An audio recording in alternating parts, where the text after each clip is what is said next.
Good morning. My name is Flight Sergeant Dushime, and this is my speech called, What is a Canadian? In 2014, I received my Canadian citizenship, a citizenship to a land I now call home. What most of you don't know is I have a dual citizenship, and days leading up to my citizenship ceremony, I pondered on a question. What does it mean to be a Canadian? Answers are often associated with symbols, ice hockey, Tim Hortons coffee, igloos, beavers, an array of singers, or could it be being claimed citizenship? Canadians often define themselves by what they are and not who they are. I'm here today to stir back the memories and the rich history in hopes to encourage most of you, if not all of you, to find the beauty in your identity as we rewrite our national anthem. Oh, Canada, our home and native land. Did you know that the name Canada means village? The country's name is derived from Kanata, a Huron-Iroquois word meaning village or settlement.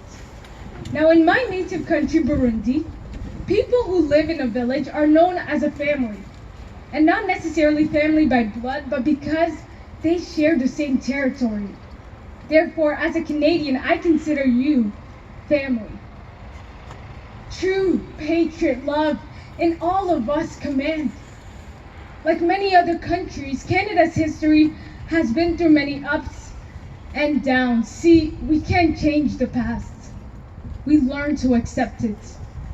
With glowing hearts, we see thee rise. We pay special homage to the brave men and women who helped shape our nation by fighting for our country. And we are the true North, strong and free, because on November 11th, Canadians show pride by wearing poppies, attending ceremonies, and visiting memorials. For one brief moment in our life, we remember why we must work for peace every day of the year. From far and wide, oh Canada, to be free to dream, to speak, to laugh, and to live. We define a Canadian not by their skin color, their language, their background, or their religious affiliations. A Canadian is defined by a set of values, aspirations, hopes, and dreams that the whole world shares. And even though Canada has 3 territories and 10 provinces, common values are embraced in all parts of the country. Important values which make it unique to its members.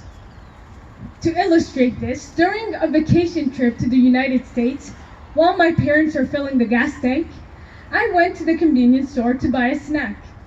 Since we were in a rush, I said to the cashier the following: "Excuse me, where can I find granola bars?" He guided me to this section and I happily said, "Thank you." Immediately after, with an astonished look on his face, he stared at me and asked, "Are you Canadian?" I was surprised because he knew I was Canadian without me having to show him my passport. But these are the values that differentiate us from other countries in the world. God keep our land glorious and free. While we embrace diversity and multiculturalism, we do so with a confidence that we are not leaving an idyllic, nostalgic past behind. Canadians remember the First Nations, who were the first people to inhabit Canada while keeping peace and living in harmony with the land, because after them, more diversity was added. Did you know that in 1971, Canada was the first country in the world to adopt multiculturalism as an official policy? By doing so, the country affirmed the value and dignity of all Canadian citizens, regardless of their racial or ethnic origins, their background, or their religious affiliations. Having culturally diverse communities which somehow manage to bring everyone together, Canadians embrace diversity.